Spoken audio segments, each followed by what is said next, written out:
शहीद हुए जवानों के शत विशत अधजले शरीर के टुकड़े, रेत के टीलों से ऊपर जाती लाशों के ढेर और कश्मीर की खून से सनी लाल रंग की सड़कों के दृश्य सामने आते हैं।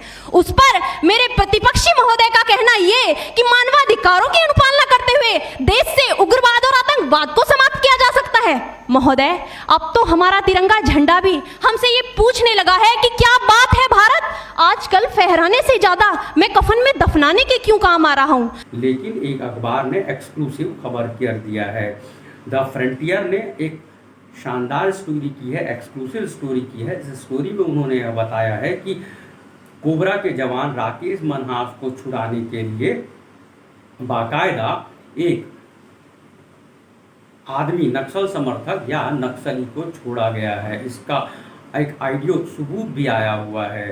धर्मपाल सैनी गोंडवाना समिति के अध्यक्ष और एक महिला कार्यकर्ता सुकमती गई थी। उनके साथ ही बीजापुर के 4-5 पत्रकार भी गए थे।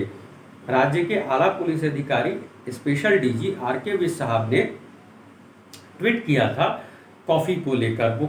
जब वो कॉफ़ी पी रहे थे तब उन्होंने ट्वीट के जरिए उस ब्रांड के बारे में बताया था। हम पहले ही यह कह चुके हैं कि जब एक जवान की रिहाई होनी है तब जाहिर है आईबी को खबर थी और पुलिस के आला अधिकारी सीक्रेट तरीके से शामिल रहे होंगे।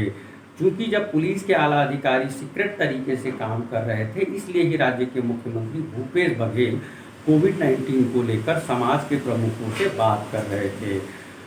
राज्य के मुख्यमंत्री भूपेश बघेल ने इसे बड़ा स्मार्टली हैंडल किया है।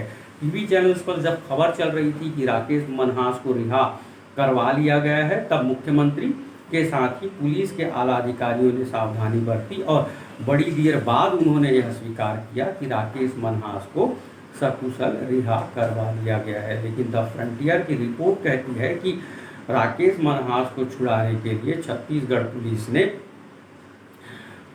एक तरह का डील किया है। एक अरेस्टिंग जिसे बताया नहीं गया था, उस नक्सल समर्थक या नक्सली को बाकायदा छोड़ा गया है और द फ्रंटियर ने बाकायदा इसके ऑडियो सबूत दिए हैं।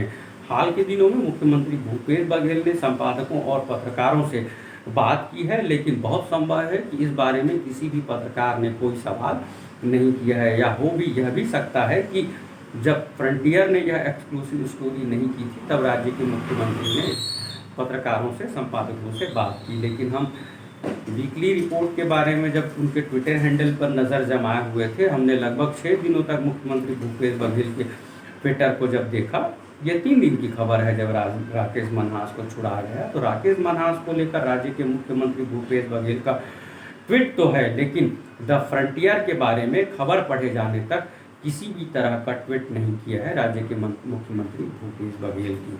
तो जिस तरह से मुख्यमंत्री ने स्मार्टली राकेश मनहास के मामले को डील कर लिया है, तो उसी तरह से स्मार्टली बाकायदा खबर आ जाने के बाद भी कि एक इलीगल डील करनी पड़ी है छत्तीसगढ़ सरकार या छत्तीसगढ़ पुलिस को, इस बारे में छत्तीसगढ़ सरकार की तरफ से कोई सफाई नहीं दी गई है। मुख्यमंत्री के ट्विटर हैंडल पर तो कम से कम इस बारे में कोई खबर नहीं है द फ्रंटियर की खबर को लेकर।